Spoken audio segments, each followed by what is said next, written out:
Hello friends, welcome to Cinema Explainer. ഇന്ന് നമ്മൾ നോക്കാൻ പോകുന്നത് 2012 പുറത്തിറങ്ങിയ അജിന്ത എന്ന മറാത്തി മൂവിനെ കുറിച്ചിട്ടാണ്. ഈ മൂവിന്റെ കഥ പൂർണ്ണമായിട്ട് മനസ്സിലാക്കണമെന്നുണ്ടെങ്കിൽ ഈ വീഡിയോ സ്കിപ്പ് ആകാതെ കാണാൻ ശ്രമിക്കുക. സോ നമുക്ക് അധികം സമയം കളയാതെ നേരെ നമ്മുടെ മൂവിയിലേക്ക് പോവാം. അതേപോലെ തന്നെ ഞങ്ങളുടെ ചാനലിനെ കൂടി ഒന്ന് സബ്സ്ക്രൈബ് ചെയ്യുക.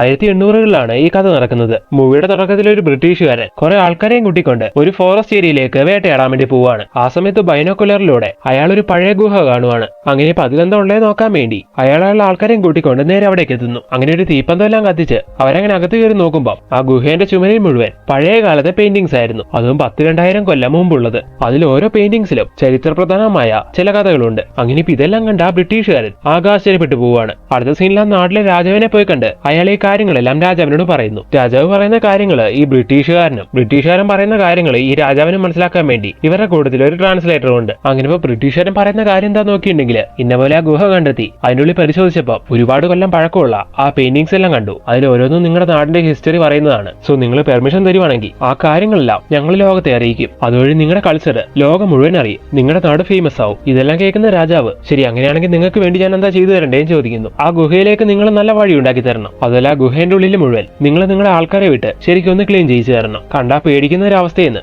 ആ ഗുഹേനെ ഒരു കോട്ടയാക്കി മാറ്റണം. ബ്രിട്ടീഷുകാരൻ ഈ കാര്യങ്ങളെല്ലാം പറയുമ്പോൾ അതിനുവേണ്ട ഹെൽപ്പുകളെല്ലാം രാജാവ് ചെയ്തു കൊടുക്കുകയാണ് അയാൾ ആൾക്കാരെ വിട്ട്. അങ്ങനെ ബ്രിട്ടീഷുകാരൻ പറഞ്ഞ ആ കാട് പിടിച്ച് കിടന്ന ഗുഹ ഇപ്പൊ എല്ലാവർക്കും വിസിറ്റ് ചെയ്യാൻ പറ്റുന്ന രീതിയിൽ ഒരു കോട്ടയാക്കി അങ്ങനെ മാറ്റിയെടുക്കുന്നു. അങ്ങനെ ആ നാട്ടിലെ കുറെ ആൾക്കാരെല്ലാം ആ കോട്ട വന്ന് കാണുന്നതായിട്ടുള്ള സീക്വൻസ് എല്ലാം കാണിക്കുവാണ്. ഇങ്ങനെ ഒരു കോട്ട ഇവിടെ ഉള്ളതായിട്ട് ഇപ്പോഴാണ് അവരിൽ പലരും അറിയുന്നത് തന്നെ. അടുത്ത സീനിലെ ബ്രിട്ടീഷുകാരെല്ലാം ആ കോട്ടയെ പറ്റി ഇരുന്ന് സംസാരിക്കുവാണ്. ഈ കോട്ടയെ പറ്റിയും അതിന്റെ ഉള്ളിലെ പെയിന്റിങ്സിനെ പറ്റിയും ഇവർ ലോകത്തെ അറിയിക്കാന്ന് അവിടുത്തെ രാജാവിനോട് പറയുന്നുണ്ടായിരുന്നല്ലോ. അതെങ്ങനെയാന്ന് നോക്കിയിട്ടുണ്ടെങ്കിൽ ഇവരുടെ നാട്ടിൽ നിന്ന് നല്ല ഫേമസ് ആയിട്ടുള്ള ഒരു ചിത്രകാരനെ കൊണ്ടുവന്ന് അവിടുത്തെ പെയിന്റിങ്സ് എല്ലാം നോക്കി വരപ്പിച്ച് അത് വേണ്ട ആൾക്കാർക്ക് സെയിൽ ചെയ്യും. അതുവഴി ഇവിടുത്തെ കൾച്ചറൽ ലോകം മുഴുവൻ അറിയുകയും ചെയ്യും. അതായത് പണ്ട് ഇവിടെ താമസിച്ചുകൊണ്ടിരുന്ന ആൾക്കാരുടെ കലയും കാര്യങ്ങളെല്ലാം എല്ലാവരും അറിയുകയും ചെയ്യും. അതിലൂടെ നാട് ഫേമസ് ആവുകയും ചെയ്യും. അതിന്റെ ഫലമായി ഈ ബ്രിട്ടീഷുകാർക്ക് ഒരുപാട് പണം സമ്പാദിക്കാനും കഴിയും. ഒരു വെടിക്ക് 2 പക്ഷി എന്നൊക്കെ പറയില്ലേ, അതേപോലെ ശരിക്കും ഇവിടെ ഇങ്ങനെ ഒരു കോട്ടയുണ്ടെന്നുള്ള രീതിയിൽ ഇവർ കാര്യങ്ങളെല്ലാം സ്പ്രെഡ് ചെയ്ത ഒരുപാട് ടൂറിസ്റ്റുകൾ പിന്നെ ഈ സ്ഥലം വിസിറ്റ് ചെയ്യാൻ വേണ്ടി വരും. അതുവഴി ഈ നാടിന് ലാഭം തന്നെ. അങ്ങനെ ഇപ്പൊ ഇവിടുത്തെ പെയിന്റിങ്സ് എല്ലാം ഭംഗിയായി വരയ്ക്കാൻ കഴിയുന്ന ഒരു കലാകാരൻ ആരാ നമ്മുടെ കൂടെയുള്ളതെന്ന് ഈ സമയത്ത് ബ്രിട്ടീഷുകാർ അങ്ങനെ ആലോചിക്കുവാണ്. അങ്ങനെ അവർ സെലക്ട് ചെയ്യുന്നത് അവരുടെ കൂട്ടത്തിലുള്ള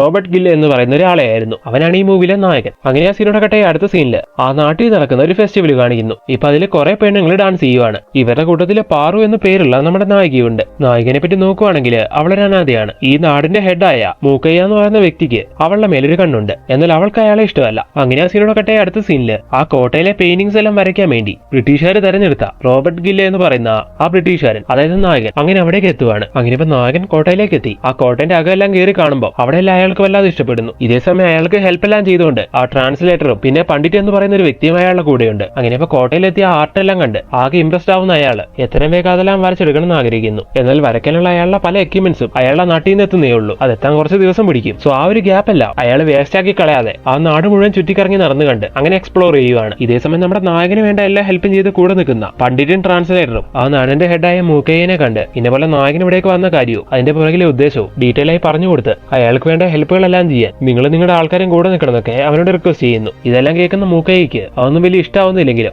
ശരിയെന്നും പറഞ്ഞുകൊണ്ട് അവരെ അയാൾ പറഞ്ഞു വിടുന്നു. അങ്ങനെ ആ സീനോടെ കട്ടെ അടുത്ത സീനില് ആ കോട്ടയിലേക്ക് അവിടുത്തെ കുറച്ച് നാട്ടുകാരെ എത്തുവാണ്. നായകൻ ഇവിടേക്ക് എത്തിയിട്ട് കുറച്ച് ദിവസമായല്ലോ. സോ എന്തായി നായകൻ വരയ്ക്കാൻ തുടങ്ങിയെന്നൊക്കെ അറിയാൻ വേണ്ടി അങ്ങനെ അവർ കാര്യം ചോദിക്കുന്ന സമയത്ത് പണ്ഡിറ്റും ട്രാൻസ്ലേറ്ററും പറഞ്ഞു കൊടുക്കുവാണ് വരയ്ക്കാനുള്ള അദ്ദേഹത്തിന്റെ എക്യുപ്മെന്റ്സ് ഒന്നും അയാളുടെ നാട്ടിൽ നിന്ന് ഇങ്ങോട്ട് എത്തിയിട്ടില്ല എന്ന്. സോ അതിനുവേണ്ടി അയാൾ വെയിറ്റിംഗ് ആണെന്ന്. ഈ സമയം നാട്ടുകാരുടെ കൂട്ടത്തില് നമ്മുടെ പാറു ഉണ്ടായിരുന്നു. അങ്ങനെ ഇത് കേൾക്കുന്ന അവള് എന്തൊക്കെയോ കാര്യങ്ങൾ ചിന്തിക്കുന്നു. അങ്ങനെ അവള് പെട്ടെന്ന് കാട്ടിലേക്ക് പോയി പൂവിന്റെയും കായിന്റെയും ചെടികളുടെ എല്ലാം നാച്ചുറൽ ആയിട്ടുള്ള കളേഴ്സ് എടുത്ത് നായകനെ വരയ്ക്കാനുള്ള കളേഴ്സ് എല്ലാം റെഡിയാക്കുവാണ്. അങ്ങനെ അടുത്ത സീനിൽ അവൾ അതുകൊണ്ടേ നായകനെ ഏൽപ്പിക്കുകയും ചെയ്യുന്നു. അങ്ങനെ ഇതെല്ലാം കാണുന്ന സമയത്ത് നായകൻ ആശ്ചര്യപ്പെടുവാണ്. അങ്ങനെ ഇതൊക്കെ ഈ കുട്ടി എങ്ങനെ സംഘടിപ്പിച്ചു എന്ന് ഈ സമയത്ത് അയാള് കൂടെയുള്ള ട്രാൻസ്ലേറ്ററിനോട് ചോദിക്കുവാണ്. കാട്ടിൽ ഒരുപാട് പൂവും കായെല്ലാം ഉണ്ടാവില്ലേ, അതെല്ലാം ശേഖരിച്ച് അതിൽ നിന്ന് നാച്ചുറൽ കളേഴ്സ് ഉണ്ടാക്കിയതാണ് ആ കുട്ടി. അതാണ് ഇപ്പൊ സാറിന് വേണ്ടി കൊണ്ടേ തന്നെയെന്ന് ഈ സമയത്ത് അയാൾ പറഞ്ഞു കൊടുക്കുന്നു. ഇതെല്ലാം കേൾക്കുന്ന നമ്മുടെ നായകൻ ഇത് കൊള്ളാലോ ഇങ്ങനെയും പറഞ്ഞ് അവൾ ചെയ്ത കാര്യത്തിൽ ഇംപ്രസ്ഡ് ആവുന്നു. അങ്ങനെ അയാൾ ആ കളേഴ്സ് എല്ലാം വെച്ച് അയാളുടെ വരയെല്ലാം സ്റ്റാർട്ട് ചെയ്യുവാണ്. അങ്ങനെ ആ സീനോടെ കെട്ടെ അടുത്ത സീനിൽ നായകനെ കാണിക്കുന്നു. അവളെ കെട്ടാൻ വേണ്ടി നടക്കുന്ന മൂക്കേന്റെ ശല്യം കൂടിക്കൂടി വരുമ്പോ അയാളെ പേടിച്ച് അവളിപ്പോ അവളുടെ ബെസ്റ്റ് ഫ്രണ്ട് ആയ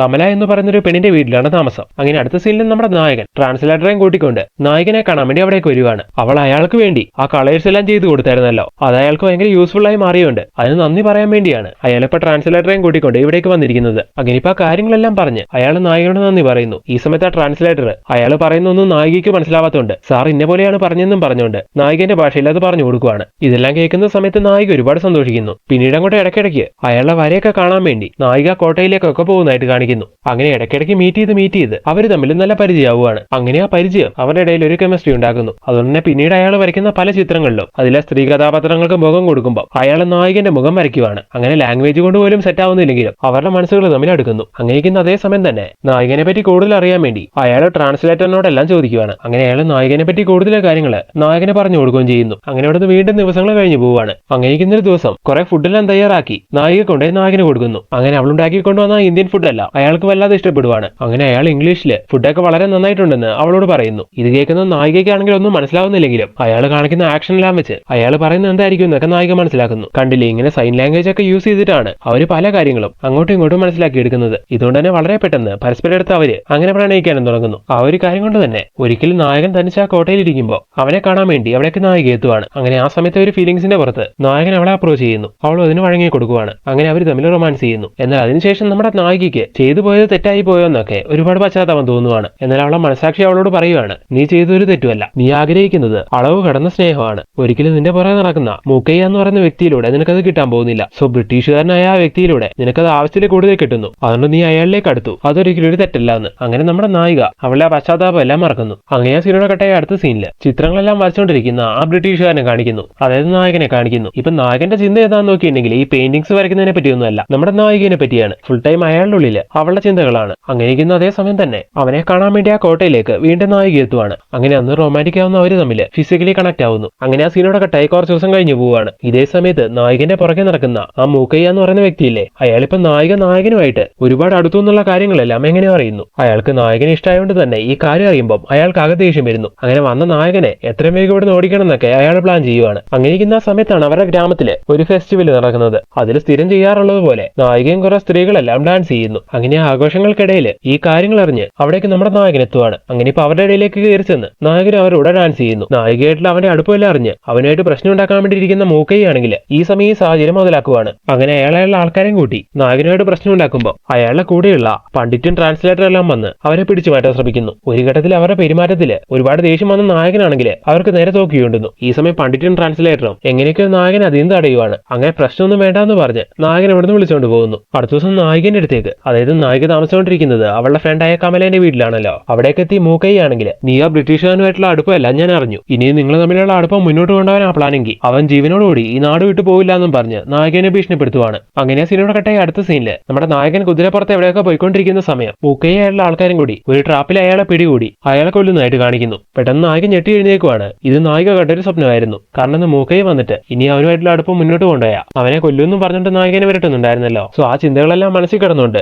നായിക ഇങ്ങനെ സ്വപ്നം കണ്ടതാണ്. അങ്ങനെ സീനോടെ കട്ടാവുന്നു. കുറച്ച് ദിവസം കഴിഞ്ഞു പോകുന്നു. മൂക്കയ്യ വന്ന് അങ്ങനെ വരട്ടിയുണ്ട്. പിന്നീടുള്ള ഈ ദിവസങ്ങളിൽ അവള് കാരണം നായകന്റെ ജീവിതത്തിന് ആപത്തുണ്ടാവണ്ടെന്ന് വിചാരിച്ചുകൊണ്ട് അവൾ അവനിൽ നിന്ന് കുറച്ച് അകലാൻ ശ്രമിക്കുന്നു. അത് അവളെ കൊണ്ട് പറ്റുന്നില്ലെങ്കിലും അവന്റെ ജീവൻ എന്തെങ്കിലും ആപത്തുണ്ടായാലോ എന്ന് പേടിച്ച് നായിക മാക്സിമം അതിന് ശ്രമിക്കുവാണ്. അങ്ങനെ ഇരിക്കുന്ന ഒരു സമയത്ത് നായിക താമസിച്ചുകൊണ്ടിരിക്കുന്ന കമലന്റെ വീടില്ലേ, അതിന് തീ പിടിക്കുവാണ്. കമല ആ സമയത്ത് പുറത്തങ്ങോട്ട് പോയതായിരുന്നു. അതുകൊണ്ട് അവൾ അതിൽ നിന്ന് രക്ഷപ്പെടുന്നു. എന്നാൽ നമ്മുടെ നായിക ആ വീടിനകത്ത് പെട്ടുപോവാണ്. എന്നാൽ ആ കാര്യം അറിയുന്ന ഉടനെ തന്നെ കമല വന്ന് ആ കാര്യങ്ങൾ നമ്മുടെ നായകനെ അറിയിക്കുന്നു. അങ്ങനെ നായകൻ ഓടിപ്പിടിച്ച് അവിടേക്ക് എത്തി തീയാണെന്ന് പോലും നോക്കാതെ എന്ത് അപകടമാണെങ്കിലും കുഴപ്പമില്ല എന്ന് വിചാരിച്ച് നേരെ അകത്തേക്ക് എത്തി അവളെ അവിടുന്ന് സേവ് ചെയ്യുന്നു. അങ്ങനെ അതിൽ നായികയ്ക്കും അതുപോലെ നായകനും ഒരുപാട് പരിക്കെല്ലാം പറ്റുന്നു. അതായത് പൊള്ളലൊക്കെ ഏൽക്കുന്നു. അങ്ങനെ തന്നെ സേവ് ചെയ്യാൻ വേണ്ടി ആ അപകടത്തിലേക്ക് എടുത്തിയാടിയ നായകനോട് അവൾക്ക് വീണ്ടും ഇഷ്ടം കൂടുവാണ്. അങ്ങനെ അതിൽ പരിക്കുപറ്റിയ നായകനെ അവൾ ഒരുപാട് സ്നേഹത്തോടുകൂടി കെയർ ചെയ്യുന്നു. അതുപോലെ ഈ ഒരു കാര്യത്തിലൂടെ അയാൾ തന്നെ എത്രത്തോളം സ്നേഹിക്കുവാണെന്നും അവൾ മനസ്സിലാക്കുവാണ്. അന്ന് മൂക്കയെ വരട്ടിയുണ്ട് ഇനി അയാളുടെ ജീവിതത്തിലേക്ക് പോകണ്ടെന്ന് വിചാരിച്ചുകൊണ്ട് നായിക അയാളിൽ നിന്ന് ഒന്ന് അകന്ന് നിൽക്കുമായിരുന്നല്ലോ. അപ്പോഴാണല്ലോ ഈ ഒരു കാര്യം സംഭവിച്ചത്. എന്നാലും ഇപ്പൊ ഈ ഒരു കാര്യത്തിലൂടെ അയാൾക്ക് തന്നോടുള്ള ഇഷ്ടം കൂടി മനസ്സിലാക്കിയ സ്ഥിതിക്ക് നായികയാണെങ്കിൽ ഇനി എന്താ വേണ്ടതെന്ന് ശരിക്കും ഇരുന്നാലോചിക്കുവാണ്. ആ സമയത്ത് നമ്മുടെ നായകനും കമലയും ട്രാൻസ്ലേറ്ററും പണ്ഡിറ്റും എല്ലാരും അവളോട് നീ ഇന്ന പോലെ ചെയ്യുന്നും പറഞ്ഞുകൊണ്ട് അഡ്വൈസ് ചെയ്യുന്ന രീതിയിൽ അവൾക്ക് ഫീൽ ചെയ്യാൻ തുടങ്ങുന്നു. അങ്ങനെ ഒരു ഘട്ടത്തിൽ നായകന്റെ തലയ്ക്ക് ഭ്രാന്ത് പിടിക്കുന്നുണ്ടെങ്കിലും അവളൊരു തീരുമാനം എടുക്കുവാണ്. അവളുടെ ജീവിത പങ്കാളിയായി അവനെ തെരഞ്ഞെടുക്കാന്ന്. അങ്ങനെ നായിക തീരുമാനമെല്ലാം എടുത്ത് വീണ്ടും അവനായിട്ട് അടുത്ത് വരുന്ന അതേ സമയമാണ് അയാൾ ഇവിടേക്ക് എത്തിയത് പെയിന്റിങ്സ് എല്ലാം വരയ്ക്കാൻ വേണ്ടിയാണല്ലോ. അയാളുടെ ആ ജോലി എല്ലാം കംപ്ലീറ്റ് ആവുന്നത്. സോ പണി കംപ്ലീറ്റ് ആയ സ്ഥിതിക്ക് ഇനി ഇവിടെ നിൽക്കാൻ കഴിയില്ല. അയാൾക്ക് അയാളുടെ നാട്ടിലേക്ക് പോയി ഈ വർക്കിന്റെ ബാക്കി കാര്യങ്ങൾ ചെയ്യണം. അങ്ങനെ ഇപ്പൊ ജോലിയെല്ലാം കഴിഞ്ഞുകൊണ്ട് അയാളുടെ നാട്ടിലേക്ക് തിരികെ പോവാണെന്ന് അറിയുന്ന സമയം നായിക ഒരുപാട് സങ്കടപ്പെടുന്നു. അങ്ങനെ ആ ഒരു വിഷമത്തിലിരിക്കുന്ന സമയത്താണ് അവൾ പെട്ടെന്ന് മൂവ്മെന്റ് ചെയ്യാൻ തുടങ്ങുന്നത്. സംഭവം എന്താ നോക്കിയിട്ടുണ്ടെങ്കിൽ അന്ന് ഫിസിക്കലി ഇവര് കണക്ട് ആയി എന്ന് പറയുന്നുണ്ടായിരുന്നല്ലോ. അതിൽ നമ്മുടെ നായിക ഇപ്പൊ പ്രഗ്നന്റ് ആയിരിക്കുവാണ്. എന്നാൽ ഈ കാര്യം അറിയുന്ന സമയത്ത് നായിക ഒരുപാട് ടെൻഷൻ ആവുന്നു. ഇതിന് കാരണക്കാരനായ നമ്മുടെ നായകൻ ഇപ്പൊ നാട്ടിലേക്ക് തിരികെ പോകാനും തീരുമാനിച്ചിരിക്കുവാണല്ലോ. സോ ഇനി ഈ കാര്യത്തിൽ എന്ത് ചെയ്യണമെന്ന് അവൾക്കൊരെത്തും പിടിയും കിട്ടുന്നില്ല. ഇതേ സമയം തന്നെ അവൾ ആ കാര്യങ്ങളെല്ലാം കമലേനോട് പറയുന്നു. ഇതറിയുന്ന കമലയാണെങ്കിൽ എന്തായാലും നീ കാര്യം അയാളെ പോകുന്നതിന് മുമ്പ് അയാളെ അറിയിക്കണം എന്ന് പറയുമായിരുന്നു. നായികയാണ്. അങ്ങനെ നമ്മുടെ നായിക അയാളോട് ഈ കാര്യങ്ങൾ പറയാൻ വേണ്ടി നേരെ അയാളുടെ അടുത്തേക്ക് വരുന്നു. അയാളുടെ ലാംഗ്വേജ് അറിയില്ലാത്തതുകൊണ്ട് ഇതെങ്ങനെ പറയണമെന്ന് നായികയ്ക്ക് അറിയത്തില്ല. എന്നാലും ഇപ്പൊ ഇവിടേക്ക് എത്തിയ നായികനെ അയാളിങ്ങനെ ചേർത്ത് പിടിക്കുന്ന സമയം ഈ കാര്യങ്ങൾ അയാളെ മനസ്സിലാക്കുന്ന രീതിയിൽ അയാളുടെ കൈയെടുത്ത് നായിക അവളെ വയറി പിടിപ്പിക്കുന്നു. ഈ ഒരു കാര്യം കൊണ്ട് അയാൾ മനസ്സിലാക്കുവാണ് അവൾ എന്താണ് ഉദ്ദേശിക്കുന്നത് എന്ന്. അങ്ങനെ ഇപ്പൊ കാര്യം മനസ്സിലാക്കിയ അയാള് ആ ഒരു സന്തോഷത്തിന്റെ പുറത്ത് അവളെ കെട്ടിപ്പിടിക്കുന്നു. ഞാനിപ്പോ പോകുന്ന കാര്യം ആലോചിച്ചാണ് നീ വിഷമിക്കുന്നെങ്കിൽ നീ ഒട്ടും വിഷമിക്കേണ്ട. ഞാനിപ്പോ പോകുന്നത് ഞാൻ ഈ ചെയ്ത വർക്കിന്റെ ബാക്കി പ്രോസസ്സും കൂടി തീർക്കാൻ വേണ്ടിയാണ്. അത് തീർത്ത് ഞാൻ എത്രയും വേഗം ഇവിടേക്ക് തിരികെ വരും. പിന്നീട് അങ്ങോട്ട് ലൈഫ് ലോങ് ഞാൻ നിന്റെ കൂടെ ഉണ്ടാവും. ഇങ്ങനെയെല്ലാം അയാള് നായികനോട് പറയുവാണ്. എന്നാൽ അയാൾ പറയുന്ന കാര്യങ്ങളൊന്നും അവൾക്ക് മനസ്സിലാവുന്നില്ല. അങ്ങനെ അത് കഴിഞ്ഞ് നായികനോട് യാത്ര പറഞ്ഞ് അയാൾ അവിടെ നിന്ന് ഇറങ്ങുവാണ്. അങ്ങനെ കുതിരവണ്ടി കയറി അയാൾ പോകുന്ന സമയം വിഷമത്തോടുകൂടി നായിക പുറകെ ഓടുന്നു. അങ്ങനെ എന്തായാലും നായകൻ പോയി. അതുകൊണ്ട് തന്നെ അവൾ പിന്നീട് അങ്ങോട്ട് ഒരുപാട് സങ്കടപ്പെടുന്നതായിട്ട് കാണിക്കുന്നു. അങ്ങനെ ആ സീനോടെ കട്ടായി. അടുത്ത സീനിലെ നാട്ടിലേക്ക് തിരികെ എത്തിയ നായകനെ കാണിക്കുവാണ്. നായകന് പാർട്ട് ഗ്യാലറിയിൽ അവിടെ അവൻ വരച്ചെടുത്ത ഡ്രോയിങ്സ് എല്ലാം ഷോ ചെയ്യുന്നു. അതുപോലെ ഡ്രോയിങ്സിനെ പറ്റിയെല്ലാം നായകൻ ആ ഗ്യാലറിയിൽ വരുന്ന ആൾക്കാർക്കെല്ലാം ഡീറ്റെയിൽ ആയിട്ട് പറഞ്ഞു കൊടുക്കുവാണ്. അതുവഴി അവർ ആഗ്രഹിച്ച രീതിയിൽ ആ നാടിന് ഒരുപാട് പബ്ലിസിറ്റി കിട്ടുന്നു. അതായത് അവിടേക്ക് അതുവഴി ടൂറിസ്റ്റ് അട്രാക്ഷൻ എല്ലാം കൂടുവാണ്. അതുപോലെ ഈ പെയിന്റിങ്സ് എല്ലാം സെയിൽ ചെയ്യുന്ന സമയത്ത് ഇവർക്കും വലിയ ലാഭം കിട്ടുന്നു. അങ്ങനെ നായകനെന്നും നായികയ്ക്ക് വാക്ക് കൊടുത്തു പോയവല്ലേ അവിടെയുള്ള അവന്റെ ജോലിയെല്ലാം കഴിഞ്ഞ് അവൻ നായികനെ കാണാൻ വേണ്ടി അല്ലെങ്കിൽ നായികനെ സ്വന്തമാക്കാൻ വേണ്ടി ആ നാട്ടിലേക്ക് തിരികെ എത്തുവാണ്. എന്നാൽ അവിടേക്ക് തിരികെ എത്തിയ സമയത്താണ് നായകൻ അറിയുന്നത് അവൻ കാണാൻ ആഗ്രഹിച്ചു വന്ന അവന്റെ കാമുകിയായ പാറു ഇപ്പൊ ജീവനോടുകൂടി ഇല്ല എന്ന്. അതെന്ന് നായകൻ നാട്ടിലേക്ക് തിരികെ പോയതിനു ശേഷം മൂക്കയെ അവളെ സ്വന്തമാക്കാൻ വേണ്ടി ശ്രമിച്ചു. എന്നാൽ അവളുടെ വയറ്റിൽ ആ സമയം നായകനെ കുഞ്ഞു വളരുന്നുണ്ട്. അവൾ അതിന് തയ്യാറായില്ല. അത് മാത്രമല്ല അവൾക്ക് അയാളെ ഇഷ്ടമല്ലായിരുന്നല്ലോ. സോ അയാളുടെ ആഗ്രഹത്തിന് അവൾ നിന്നു കൊടുക്കാതാവുന്ന സമയം ആ ഒരു ദേഷ്യം കൊണ്ട് അയാൾ അവളെ കൊന്നു കളഞ്ഞു. എന്തായാലും ഇപ്പൊ പ്രസന്റ്ലി ഇവിടേക്ക് തിരികെ എത്തിയ അയാള് ഈ കാര്യങ്ങളെല്ലാം നാട്ടുകാർ പറഞ്ഞു കേൾക്കുമ്പോൾ ഒരുപാട് തകർന്നു പോകുന്നു. നായികയായിട്ടുള്ള ഒരു ജീവിതം സ്വപ്നം കണ്ടാണല്ലോ അയാൾ ഇവിടേക്ക് തിരികെ എത്തിയത്. ഇപ്പൊ ആ ജീവിതമല്ല അയാൾക്ക് നഷ്ടമായി. അയാളൊന്നും നായികനെ വിട്ടുപോയപ്പം നമ്മളെല്ലാരും ചെറുതായിട്ടൊന്ന് ചിന്തിച്ചു പോകും ഇവളെ ചീറ്റ് ചെയ്ത് അയാളെ രക്ഷപ്പെട്ടതാണെന്ന്. എന്നാൽ അയാൾ അവളെ സ്നേഹിച്ചതും അവളുമായിട്ട് അടുത്തതും ആത്മാർത്ഥമായിട്ടായിരുന്നു. അതുകൊണ്ടാണ് അവൾക്ക് വാക്ക് കൊടുത്ത രീതിയിൽ ജോലിയെല്ലാം തീർത്ത് അയാൾ തിരികെ വന്നത്. അപ്പോഴാണെങ്കിൽ ഇങ്ങനെ സംഭവിച്ചു. എന്തായാലും ഇപ്പം നമ്മുടെ നായിക ജീവനോട് ഇല്ലാന്ന് അറിഞ്ഞിട്ടും അയാൾ അവിടെ വിട്ടുപോകാൻ തയ്യാറാവുന്നില്ല. അവളുടെ സ്മരണകളിൽ പിന്നീട് അങ്ങോട്ട് അയാൾ ആ ഗ്രാമത്തിൽ തന്നെ താമസിച്ചു വരുവാണ്. അങ്ങനെ വർഷങ്ങൾ കഴിഞ്ഞു പോകുന്നു. അയാൾക്ക് പ്രായമാവുന്നു. ഇപ്പോഴും നായികനെ മറക്കാതെ ദിനവും നായികന്റെ കല്ലറേന്റെ മുമ്പിൽ വന്നിരുന്ന് ഒരുപാട് ഫീൽ ചെയ്ത് അവളുടെ ഓർമ്മകളിൽ അയാൾ കഴിയുന്നതായിട്ട് കാണിച്ചുകൊണ്ട് അങ്ങനെ മൂവി അവസാനിപ്പിക്കുന്നു. സോ ഫ്രണ്ട്സ്, ഈ മൂവി എങ്ങനെ ഉണ്ടായിരുന്നു? ഈ മൂവി കണ്ട നിങ്ങളുടെ എല്ലാവരുടെ അഭിപ്രായം തീർച്ചയായിട്ടും കമന്റ് ചെയ്യുക. ഇനി ഇതുപോലുള്ള പുതിയ പുതിയ മൂവീസ് ആയിട്ട് ഞങ്ങൾ വരുന്നതായിരിക്കും. അപ്പോൾ ഈ വീഡിയോ വൈൻഡപ്പ് ചെയ്യുന്നു. So thank you everyone for watching this video.